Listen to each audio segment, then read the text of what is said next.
विषय में ना सुख की बात करे ना दुख की, मौन। बात करे तो प्रभु की करे, नहीं तो मौन। मान लीजिए अगर ये मौन आप धारण कर लेंगे तो निकल जाएंगे माया से, नहीं तो किसी की निंदा कर देंगे, किसी का ऐसा कटु वचन बोल देंगे, परुख वचन बोल देंगे, भजन छीन हो जाएगा, भजन करने की वृत्ति नष्ट हो जाएगी। सैकड़ों लोगों के प्रश्न है कि पहले भजन अच्छा होता था अब नहीं होता। उसमें दो बातें होती है, एक तो भजन की ऐसी भूख बढ़ गई है कि अब उतने भजन से नहीं और भजन होना चाहिए, ये उत्तम महापुरुषों की कृपा पात्र भक्तों की वृत्ति होती है। और एक होता है कि आपसे वैष्णव अपराध बन गया, कुसंग हो गया, इस कारण से ऐसा। अगर आपके हृदय में कोई दोष वृत्ति नहीं हो, फिर भजन में ऐसा लगता है कि मेरे से बहुत कम भजन होता है, वैसा भजन नहीं होता जैसा होना। ऐसा बड़े बड़े महापुरुषों को भी अनुभव होता है। ये कोई निंदनीय बात नहीं है, वंदनीय बात है। पर वास्तविक यदि भजन नहीं हो रहा है, वास्तविक यदि आपका रुक गया है आनंद, तो आप ढूंढ लीजिए, आपका भोजन गलत है, आपका संग गलत है, आपने कोई वैष्णव निंदा की है, बस यही कारण है। यही खोज लेना, यही सुधार कर लेना, किसी से क्षमा याचना की जरूरत नहीं। अंदर देखो और आचार्य गुरु से प्रार्थना करो, सब ठीक हो जाए। बड़े कृपालु है, जिन्होंने अपराधी मुझे जैसे को घसीटा तो अब अपराध बन जाएगा तो थोड़ी छोड़ देंगे वो। विश्वास कीजिए, उन्हीं से प्रार्थना कीजिए, नाथ यदि आपको अपराध मोचन कराना है तो भेज दीजिए मुझे उसके पास, या उसको बुला दीजिए, मैं पैर पकड़ लूं, हाथ जोड़ लूं यदि अपराध बन गया, और यदि आप चाहें तो आप क्षमा कर दें, आगे से सावधान रहेंगे। बड़े कृपालु हैं प्रभु, क्षमा कर देते हैं। भजन की वृत्ति को रुकना ये सहन मत कीजिए, समय नहीं है कि आज नहीं तो कल भजन चल पड़ेगा, नहीं, तुरंत वाचिक में आ जाइए, तुरंत वाणियों का गायन कीजिए, नाम कीर्तन कीजिए, ढूंढिए अपराध क्या बना जो आंतरिक हमारा भजन रुक गया, और प्रभु से प्रार्थना करके उसको चलवाइए। वो बड़े कृपालु है, क्षमा कर दे। अगर आपने प्रगट में किसी का अपराध किया और वो उपस्थित हो तो जाओ, उनके चरण पकड़ो, उनसे प्रार्थना करो। भजन का रुकना सहन मत करो। बहुत कठिन है भजन करके भगवत प्राप्ति करना। वो हमारे अंदर सरलता पूर्वक भजन चल रहा है, उसको बचाओ। किसी की निंदा मत करना, किसी का अवहेलना मत करना। तुम्हारी कोई निंदा करे, तुम्हारी अवहेलना करे, सह जाना, कह रहे हैं इसमें कह संतर्जय ताड़यन बंधनन। यदि वो कहीं मुझे बांध दे, मैं बंधना भी स्वीकार कर लूंगा। ऐसा भक्तों को कोई बांधता है क्या? हाँ, बांध देते हैं। तितिक्ष ब्राह्मण की कथा में पढ़िए, उसको बांध दिया।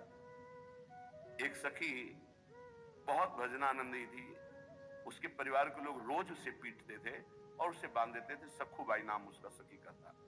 एक सखी बहुत नागरीदास जी के संग में रहकर भजन की वृत्ति उच्च कोटि की सीखी थी, भागमती बाई।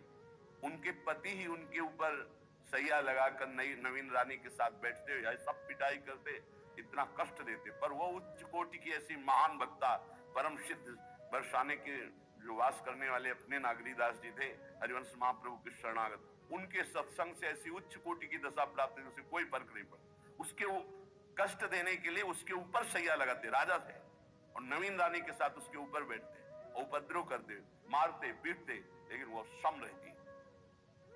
संतर्जय ताड़यन बंधनन, शांत। वो देख रहा है, बस तुमको यही सोचना, वो देख रहा है, मेरा स्वामी देख रहा है। वो देखते हुए मौन है ना, वो चाह रहा है ना, तो तेरा किया मीठा लगे। बस बात समझ लो, इतना तो बहुत बड़ी वस्तु प्राप्त होगी, बहुत बड़ी।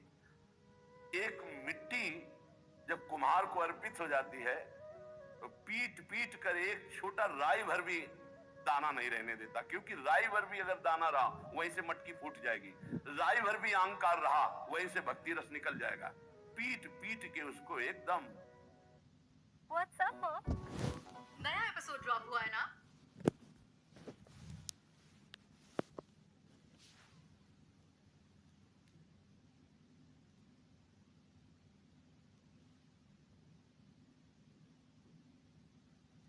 फिर भी चैन नहीं, जल डाल के रौंदा, फिर भी चैन नहीं, हाथों से मल कर अपने अनुसार बनाया, फिर चाक पे चढ़ाया, जो चाहा आकार दिया, सूर्य के ताप में तपाया, फिर उसको दहकते हुए आवे के बीच में रख के पकाया, फिर उसमें रस रखने लायक क्षमता आ गई उस मिट्टी में।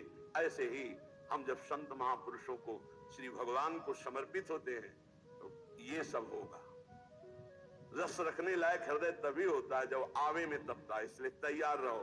तभी नागरीदास जी ने कहा, बड़ो ही कठिन है भजन ढिग डरिबो, एक शूरवीर योद्धा की तरह जैसे उसके अंग घाव से युक्त होते हैं, वो कदम पीछे नहीं आगे ही बढ़ाता है, ऐसे भजनानंदी चाहिए। चाहे मुझे चोर कहा जाए, पतित कहा जाए, गाली दिया जाए, मुझे मारा जाए, बांध लिया जाए, तो भी मैं भगवान पर दोषारोपण नहीं करूंगा।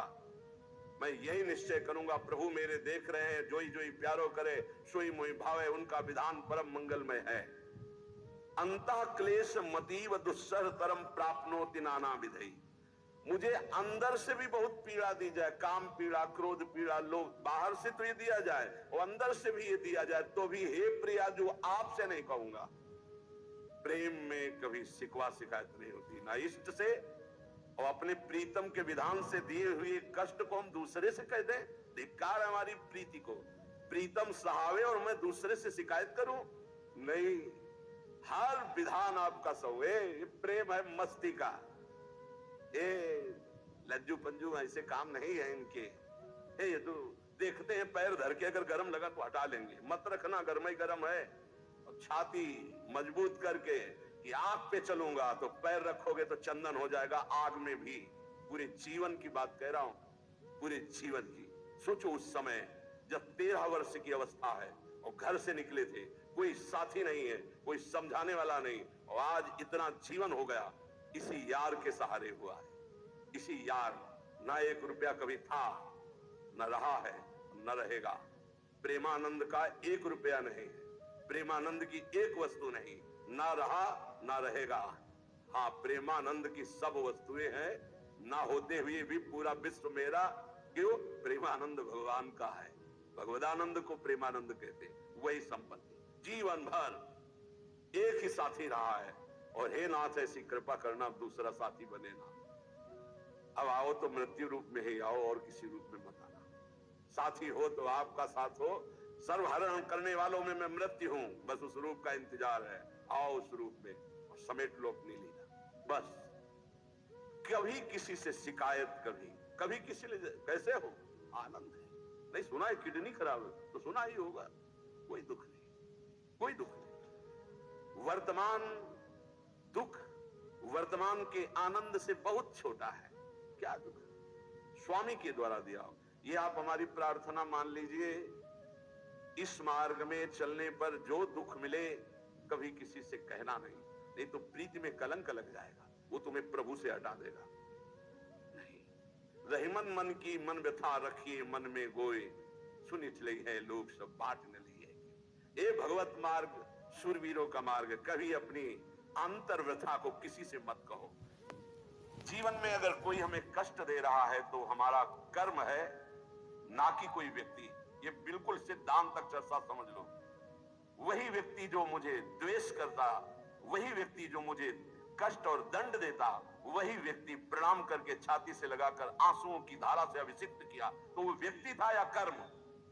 जब कर्म भोग हो गया तो वही हृदय से लगा के अश्रुधारा से क्षमा की। बहुत ऐसा नहीं, आप तो बड़ी कृपा की। व्यक्ति कभी कष्ट नहीं देता, मेरा कर्म उसके ऊपर सवार होकर मुझे दंड देता, इसलिए मैं किससे कहूं? अपनी जबान से दांत कट जाए तो किससे कहूं? ये जो दांत, इससे जबान हमारी पीड़ा को किससे कहूं? अपने हाथ से चोट लग जाए किसको कहूं? ऐसे सब आत्मस्वरूप हैं। हमारा कर्म ही उनके ऊपर सवार होकर हमें दंड दे रहा है। इसलिए भाई, श्रीपाद का सिद्धांत जो कह रहे कि अगर भगवत प्रेम प्राप्त करना है तो मुंह बंद। 22 बाजार में कोड़े मारे गए, एक बार भी श्री कृष्ण से नहीं कहा। पूज्य भाई जी महाराज के जीवन कष्टमय, कभी श्री कृष्ण से नहीं। बाबा नहीं सह पाए, बाबा ने श्री कृष्ण से कहा, श्री कृष्ण चंद्रजू से, ये क्या है, इतना कष्ट क्यों दे रहे हो उनके शरीर को? तो मुस्कुरा दिए, बोले मैं नहीं दे रहा हूं, ये तुम्हारे कर्म का फल भाई जी भोग रहे हैं। बोले हाँ।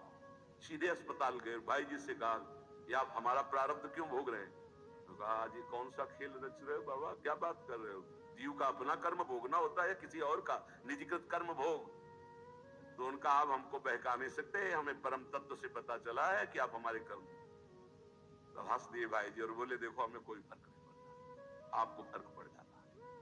आप चढ़ो, जिस साधना की चढ़ाई पर चढ़ रहे हो चढ़ो, मंगल में श्री कृष्ण तुम्हारी यात्रा को पूर्ण करें। हम तो अस्पताल में बड़े बड़े प्रिया प्रीतम के साथ खेल रहे हैं, कोई फर्क नहीं पड़ रहा। ये बड़े महापुरुषों ने अपने कष्ट की तो बात जाने दो, दूसरों के कष्टों को लेकर भोगाए। हम जरा सा कष्ट आ जाए तो बोले हमारी अंदर श्रद्धा थी अब खत्म हो रही क्योंकि कष्ट आने लगा। उसमें भगवान का क्या दोष है? वो तो बड़े कृपालु हैं कि ऐसे पापात्मा होने पर भी मुझे महात्माओं का संग दिया, धाम का वास दे रहे, नाम जपवा रहे। अब हमारे पूर्व प्रारब्ध हमें कष्ट दे रहे हैं, इस समय भी वो हमें दुलार कर रहे हैं। जीव समझता नहीं, केवल दोषारोपण भगवान और भगवत मार्ग पर कर देता है। इसलिए उपासक को अंतः क्लेशमति व दुस्सहतरम, ये जो आप काम क्रोध से जल रहे हो ना, ये तपस्या है, इसका बहुत बड़ा लाभ मिलेगा। और अगर भोग रहे हो ना, गिर रहे हो, पतित हो रहे हो, तो वो सुख नहीं, वो शांति नहीं, वो विश्राम नहीं। तो एक बार ध्यान रखना, इस शब्द को याद रखना। ऐसे रहने पर भी हमारे द्वारा जो भी वो हमारे स्वामी ऐसे लेते हैं, जन अवगुण प्रभु मान न काऊ, दीन बंधु अति मृदुल स्वभाव।